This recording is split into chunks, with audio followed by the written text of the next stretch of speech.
Hi folks, this is Brian Bogdan with Wekusko Falls Lodge with Angling Buzz for Northern Manitoba's fishing report.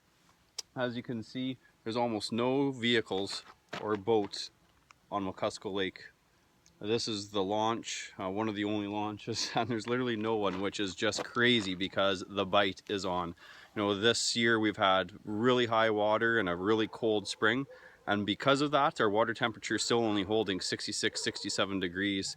Every time it gets to 70, we'd get a big rainstorm and it would just shoot it back down. And because of this, the walleye are on. It's just incredible the amount of big fish that we're hitting and numbers.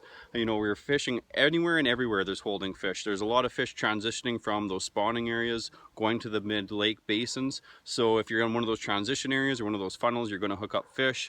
They're in the cabbage. The cabbage is just about submerging right to the surface now. So you're going to catch all sorts of walleye all along those deep edges or right inside the cabbage as well. In fact, guys are even catching walleye casting out for big northern on big spoons and with crankbaits, and you just never know what you're actually going to get on the line. As for northern, the northern pike are just on still. They're in that cabbage. A lot of that cabbage in that deeper water is submerged in that 14-15 feet. If you can find that, guaranteed there's big fish laying on the bottom of that waiting for the prey to come over top. So we're throwing big musky stuff, actually is what I've been doing with my clients. You know, throwing that 10-inch a livid fish by Naze is what we used, and we're catching a lot of those fish from anywhere up to 45, 46 inches actually. So they're in there. You just got to lay those casts out, find which part of the cabbage they're in and what part of the depth column that they're really holding to, and just key on those areas.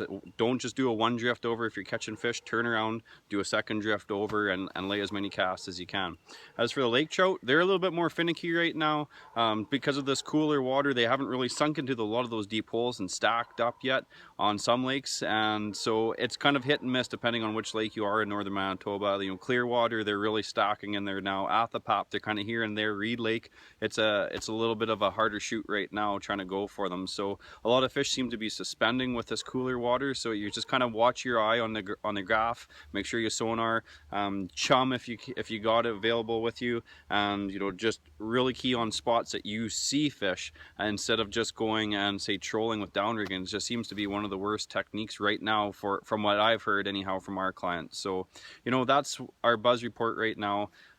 Take advantage of it. You know, the beauty thing about up here in July, people think June's the only time to come up here and fishing, and I tell you, I have been landing so many big fish this last week, and with few anglers on the lake, you can shout and hooray and jump up and down, not a soul's going to see you, and you've got your own spot to yourself. So that's this week's Angling Buzz report for Northern Manitoba.